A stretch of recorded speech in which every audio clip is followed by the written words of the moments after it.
Welcome to Surfside Stories. I am so honored today to have my good friend, Mr. Charlie Sattenfield, right here in the studio. And I've heard a lot of his songs. He's got some great music out there. But what I haven't heard is how he got to where he is today to be such a successful songwriter. So let's start out with a few questions. Let's start out with Charlie. Tell us how you got to be a songwriter. Well, Wayne, thank you for having me on this show. Most people that I talk to say, I like to be a songwriter, and they make it sound like it's real easy. Yeah.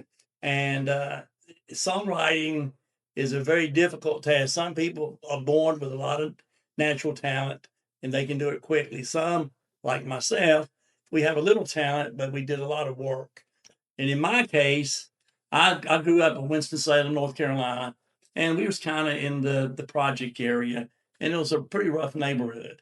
So I was writing little silly poems, and my mother wanted to keep me off the streets because I was a little guy with a big mouth, and You were aggressive. I wasn't aggressive, but I just would run my mouth and act like I was aggressive. Okay. And so I got beat up a little bit. So she decided I think I needed something to keep me in the house. So she bought me this guitar. And I fell in love with music and I started. And then this was like 62, 63. About how old were you I then? was 12 or 13 years Okay. old. Beatles coming out. Okay. And I just fell in love with playing the guitar and I wrote poetry. And so I was in there learning songs, and it was difficult for me to learn a song. So my mom came in there one day, and mom was not a trained musician, but she played piano a little bit and could sing. But she never did it professionally, never did it in church or anything. It was just something that she did. Okay. And so she came in one day, and I was in there. I forgot I was playing some Beatles song, and I was singing it. And she came in there and she said, "Charlie, are you planning on making a career out of music? Or you seem to really love what you're doing and you just stay in here all the time." I said, "Oh, mom, I'm telling you what, I'm gonna be a rock and roll star. I'm gonna be rich and famous, get all the girls, and it's just gonna be. I won't have a boss."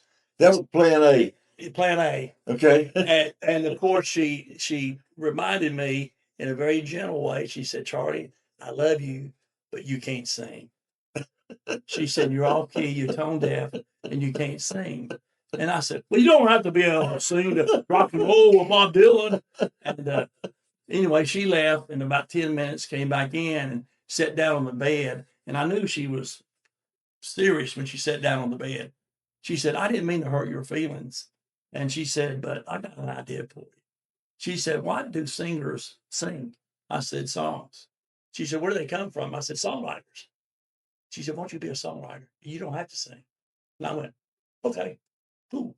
And so I took my poetry and started writing these little songs and stuff. And that's kind of how I got started. I think it did two things for me. One is I was kind of although people don't know it now by the way I talk, but I was a shy kid, and I had just a lot of I don't know. We were uh, good, really good family, but we had some difficulties. So singing and writing, but especially writing, was an escape for me. I could go to anywhere I wanted to go. I could be anybody I wanted to be, and it was an escape for me.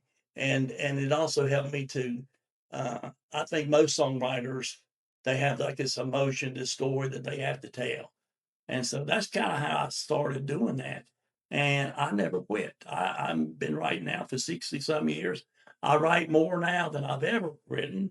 And I think my songs are maybe a little better. Guy in Nashville told me one time that I had to write 1,000 songs before I could write a good one. And I'm on 978 now. So I'm not too far away from actually writing a good song. You got some good songs out of it, Charlie. I think you passed the good song about 800 back, maybe 900 back. Well, I don't know. For every good song that I write, there's probably 20 that are not so good. And it's ironically the ones that sometimes I think are really, really good songs, and I pitch it to somebody. Well, I like it, but don't like it. And or the ones that get on the radio and they kind of bomb. And some of the ones I think have no chance. And the next thing you know, that song is doing really good. My wife Laurie is my best critic in terms she likes this song or she kind of doesn't like it. So she's the first person that I go to. So just so everybody knows, Lori's here in the studio with us today, and she's keeping Charlie straight. Is what she told me when she walked in the Yes, door. and thank God I need somebody to keep me straight, and she's definitely the one. Absolutely. Anyway, let's get back to this. At what age do you feel like you started getting successful with the music, not just writing? Okay, it took me 20 years to ever get a publishing deal and have a song recorded. Okay. So it wasn't like an overnight success. I worked at a radio station, WSJS, WTQR in Winston-Salem. Okay. And I was in the advertisement part of it.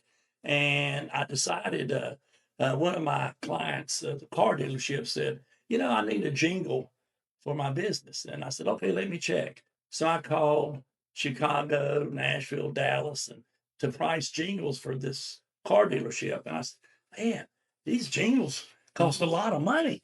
And I said, I'm a writer and I knew advertisement pretty good. So I said, I went to the client and I said, why not let me write a jingle and I'll do it for half the price. And I said, if you like it, fine. And if you don't have to buy it. So I wrote a jingle and it played on the radio and it became very popular. And I said, And then how I got into beach music, this is a really good story. Yeah, I want to hear this one. I went to Bruce Hayes, Hayes Jewelers, Okay. in Lexington, North Carolina. Yes. And I said, I'm a jingle writer. I had several jingles on the radio. And he said, I want a jingle. I'll buy one from you. He said, with one stipulation, the Embers recorded. And I said, no problem.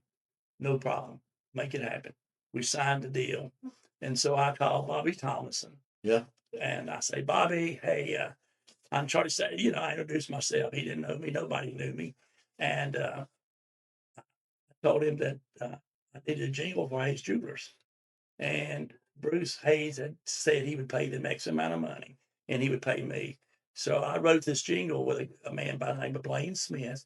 And we wrote the jingle and we met down at Arthur Smith's studio in Charlotte. Took them an hour to perform it. Jackie Gore and Craig Bullard. So I met the Embers and they did the jingle. And that jingle was playing a lot on the radio in Winston. And then I get this call from a guy who says, hello, I work with Archie Bell. I said, yeah, that's probably my little cousins. And we had a little combo band. And he said, and I said, Archie Bell and the Drells, tighten up. He said, yes, I do. And Archie would like to speak to you. And I'm like, come on, are you kidding me? And I get this guy and the, hello, is this Charlie? Yes. And it was Archie Bell. And his wife, Juanita, is from Winston-Salem. Just out of the blue. He'd heard the jingle. And that's how he heard it. And he said, I want to do an album. And I'd like for you to help me do it. And so 12 songs. I go to Nashville. I wrote a couple songs with some really Bruce Chanel, who did Hey Baby. Yeah. He wrote a song for it. Archie Jordan, who writes a lot of great stuff for Ronnie Millsap, he wrote a song for it. So we recorded 12 songs. And I'll tell you a little story about it, how the first one came out. But we recorded these songs, and the record company dissolved before it was released. Okay. And so I said, here I am, got 12 good songs, and the record company's resolved. So my dream of stardom, well, it's gone. And one of the songs we recorded was called Beach Vacation. And Beach Vacation, in 2017, Archie and Craig Woolard called me and said, we want to release that song. And Wayne, I might get emotional when this happens, when I tell you this, but I was diagnosed with leukemia the same week. And I had lost 55 pounds and I was bedridden for 2 years and I thought I had months to live. And I heard that they were going to release this song. A spark lit in me. And I said, maybe my songwriting career is not over. Maybe something will happen.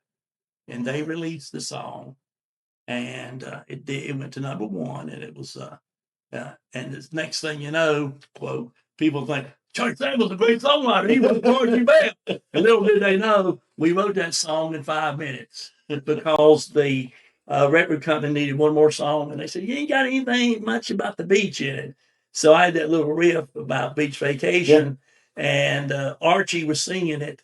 And it was like midnight. And he was tired. He was ready to go home. And after we kind of put it down, we said, well, it could be a throwaway song anyway. And I said, Archie, one of the greatest voices of all time, and you're sitting there mumbling through this song. He said, I'm tired. And he said, but I did it on purpose. I said, you did it on purpose? He said, read the lyrics. And if you read the lyrics, the verses in it is, I'm sick and tired of this dull routine. Up every morning on time by 6:15. Yeah. And the singing was some energy. And he said, I am tired. He said, that's what you wanted. And so that's the way he did it. And so Craig called me and said, man, that was really genius of you guys singing it that way. Oh, yeah, that's the way we planned it. Oh, yeah, yeah, absolutely. And so from that, it came out. Ocean Drive was another song in there. And so I don't know who's going to do this. So I called Tim Sidden. Okay. And Tim Sidden, of course, produced that. And I found out that Tim Sidden played on that. Tim worked at the studio, Easter Studio in Mount Airy. Yeah. He was wanted to get into recording. And the keyboard player that was to play on that session got sick. And Russell Easter, one of the owners there, said, there's a guy over here that plays pretty good piano. And I said, is he good? He said, I think he's pretty good. So he went there and played it. And that was it. And then when I'm sitting there, we're doing him mixing Ocean Drive, he said, you remember me? I said, not really. He said, you remember that guy that came in and was a substitute for you on that Ocean Drive song? I said, yeah, that was me. I said, you're pulling my leg. He said, no, yeah, it was him. Wow. And then I did a radio show with Tim. He was talking about how great he is. And I said, you know something? I discovered Tim Sidden. I said, I put him on the record. And so about when was this? About what year? It was recorded. The song was recorded in 1984. Okay. And we did Ocean Drive. And it was this original vocals for Archie. We did that in 2021. And it was the #1 song of the year that year on Eric Bowman's The Wave. Yeah. And it was, and from that, it just, people assume because you write for somebody like this and you have a success that you're some kind of genius, and they say these things. Well, that's right. Well, I hear they say extraordinary and all this stuff. There ain't nothing extraordinary about me, folks. I'm gonna tell you what. Well, I'm not to beg to differ with you there, brother. Well, I appreciate the compliment. I said, but my reputation far exceeds my talent. But songwriting, so it took me 20 years to get a song recorded. I had a couple jingles that did well. I did one for Dale Earnhardt in 1987 for NASCAR. It was played at the banquet. And Warren Haynes played guitar on it. Billy Dean and Dave Gibson sung it. So that kind of got me some national attention in Nashville. But I was noted as the jingle writer. Okay. And jingle writing at the time was like you had real songwriters and you had jingle writers. So how do you make the transition? Well, the transition, I was still a songwriter, but I wasn't making any money except through jingles. Okay. And I had a couple songs recorded. I had, in fact, several songs recorded in Nashville, but none of them became a hit. And then when I came back here, I got leukemia, and thank the good Lord, it's been 7 years. I'm doing well. But I think the medicine, besides God, the great healer, but music, Wayne, was a spark that kind of gave me something. And my son kept saying, Daddy, you still writing really good songs. Keep writing them. And since then, Wayne, the Lord has blessed me and Laurie, and I have got so many friends in beach music. And I pinch myself every day to think that I can do this. And I'm 74 years old. And it took me writing 50 years before I had a song on the chart. 50 years of writing. So there's no easy task being a songwriter for me. Now, some people or naturally Paul Simon, these things, they're in a different realm than most songwriters. We struggle. We got some good ideas, but it's a craft. It is inspiration, but it's nothing magical about it. It's a lot of work and a lot of rejection. There's just rejection. When I lived in Nashville, I was noted the artist. Nashville's kind of like Myrtle Beach. It's like 2 blocks, and you get to know the singers and the producers. So you hang out in the bars with them and all that stuff. And they'd see me, they said, "Here comes Charlie with a suitcase full of songs." And I said, and it was like they'd see me, and then they'd be with their wife, and they'd point over there to me saying, "Watch him, he'll be over here with a cassette." And I sit there and wait till they quit their conversation with somebody. I come over there with a cassette, and I never got a call back. I bet I put out hundreds of cassettes. That's not how you do it in Nashville. You got to know somebody. You got to network, and you can't just go up arbitrarily. They can't even listen to the songs because of the legality. If you give them a song and it becomes a hit, and you can accuse them of plagiarizing your song. And so they don't even listen to it. It goes through a publishing company. You got to get a legitimate publishing company to do that. And when you do that, the odds are still stacked against you. But I wrote songs with Bob Morrison, who has won Grammys. He's had the song of the year. I've heard the name. He's written. He lived Looking for Love in All the Wrong Places. A lot of Kenny Rogers. So the first time I had a really legitimate contract with the songwriter like Bob Morrison, I said, "Man, I'm in like playing, buddy." And Alabama recorded it, and Conway Twitty recorded it, and it was never released. And I'm like, "Man, I'm the most unlucky man in the world." And Bob called me one time, and I said, "Man, I thought for sure that this was it." And he said, "Let me tell you something." He said, "I'm a Grammy women's songwriter, had over 100 songs recorded. I write 40 songs a year. If I get 3 recorded, it's a good year. If I get 1 to become a single," and he says, "the very fact that you got 1 published," he said, "you may have to have 40 about like this for it to hit. This timing, and it's just a lot of things have to fall into place." Yeah. So it's difficult in this rejection. And to me, it didn't bother me any because I was in the game, and I did what I like to do. I like to write the songs more than promoting. Now I get on Facebook and say vote for me and all that stuff, but I really, to me, that's the business part of it. The part that I like the most is get an idea and go, "Oh man, I like that," and just start writing a song and finishing it. And just writing a song is hard. Finishing is hard. Then you got to get it. You know this. Oh yeah. You got to get it demoed.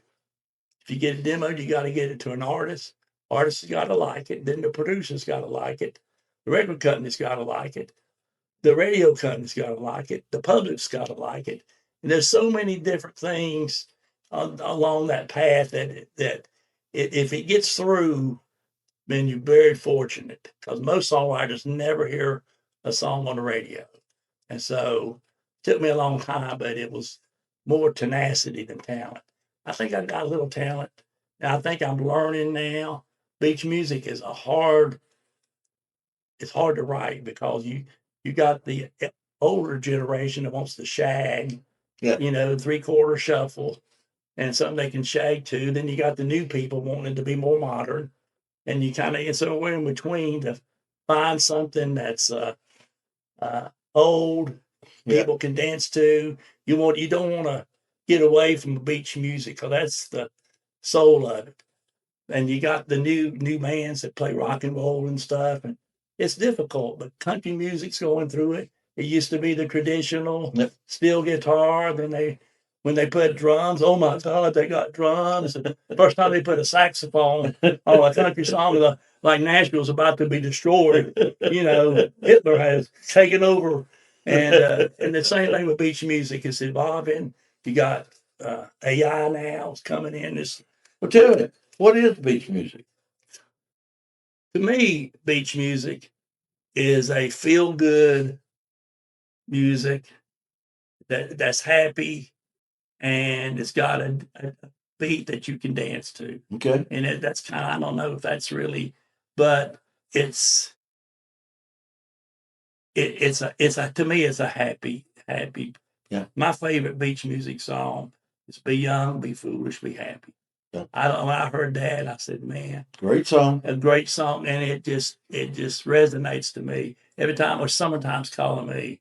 Yeah. When you hear that, or I love beach music, it's just like, man, I feel good. I feel like I'm at the beach. I feel like when I was a kid, my parents would take me to the beach, or when I was a teenager, I'm out trying to chase little girls Yeah. around. Oh, I'm sorry, Laurie. But anyway, and luckily I had to chase her. She had all the guys chasing her, so she. I can believe that. Yeah, I can see that. so I had to chase. I was the chaser, and she was the chased. But I think it's just a feel good music, and there's so much I like about it. Here is that when I got all this stuff happened, I remember calling. I called Lisa Hudson one time. Rick Lee probably was, and Craig Wooler, of course, helped me with Ocean Drive. But Rick Lee, I called him one time, and he didn't know me from anybody.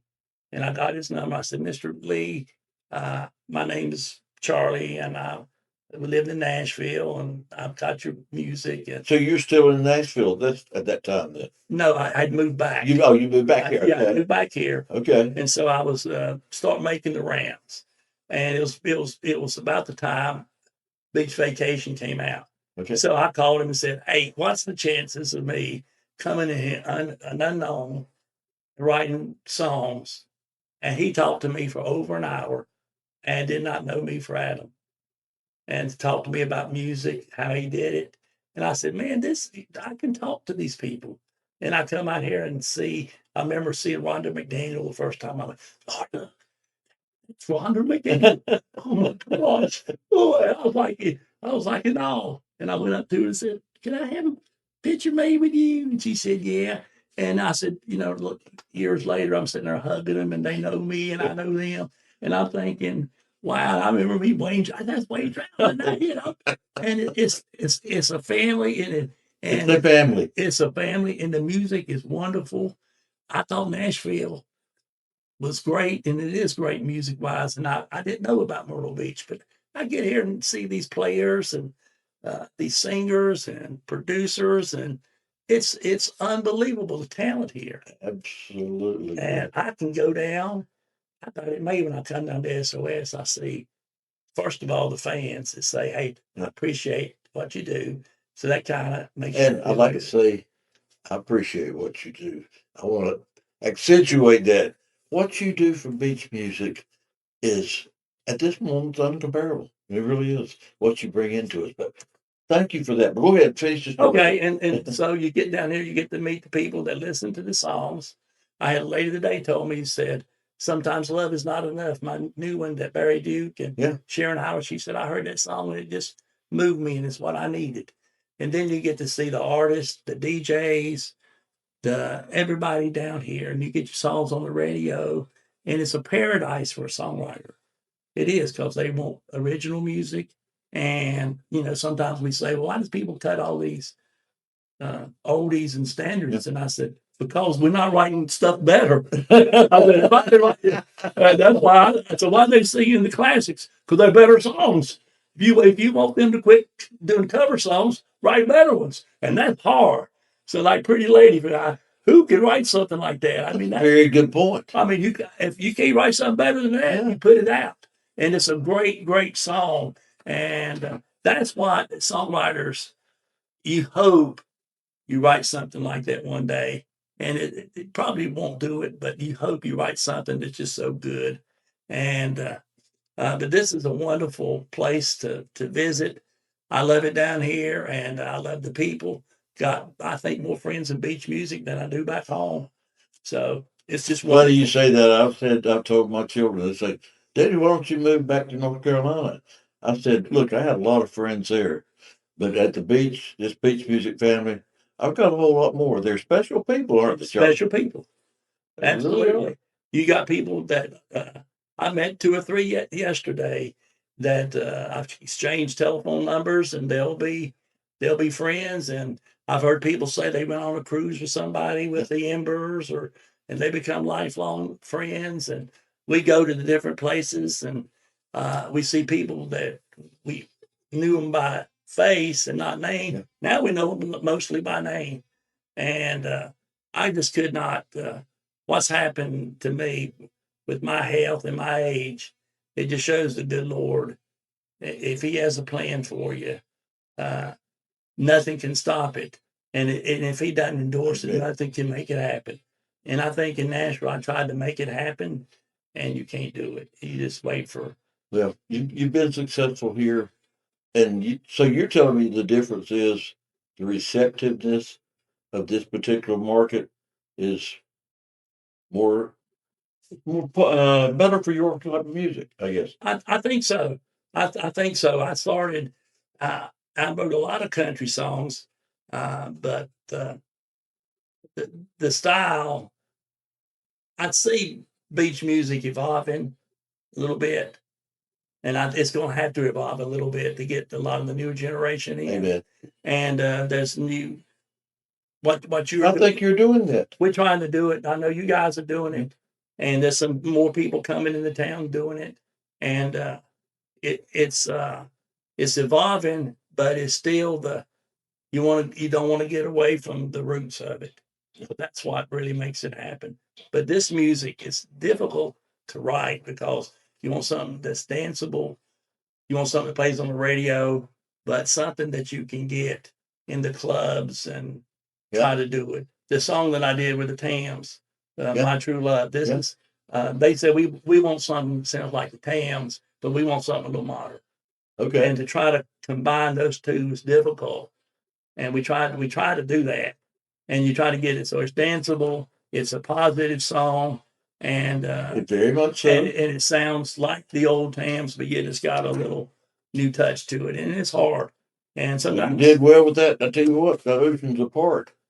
I mean, just came out of nowhere, and all of a sudden you got with River Mist, and they just nailed it for you.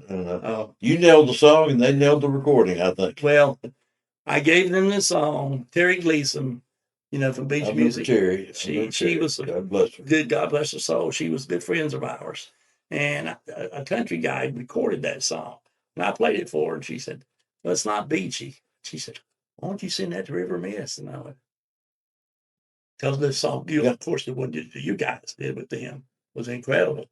Yeah. Everything's changed, man. I mean, that was like. Look, we pulled a country song out. I know. And just changed it to make it beachy. And it made it beachy. Yeah. So that's what they did. Oh, so you started this. You were doing it long before I was, brother. Yeah, but then they said, "Hey, we can do that." So they took it. Greg and Alan, they took that, and Laura and I was in the studio when Alan was singing it. They're good in the studio, aren't they? Man, they are good in the studio. They are good in the studio. Good people too. They are good people. Five of the best musicians I've ever worked with. They are great people. You're absolutely correct. And when they finished that, I thought, when I heard that and how he modulated at the end and started singing that, I went, "Oh my word!" They made that song, Wayne. Dulwood and River Mist made that song. Yep, they had Cliff with the guitar part. You have to have something to work with. Yeah, I can tell you that from my experience and your experience in the industry. You got to have something to work with, and you gave them a good product. You gave them a good product, and they just accentuated it. They made it their own. I kind of gave it out.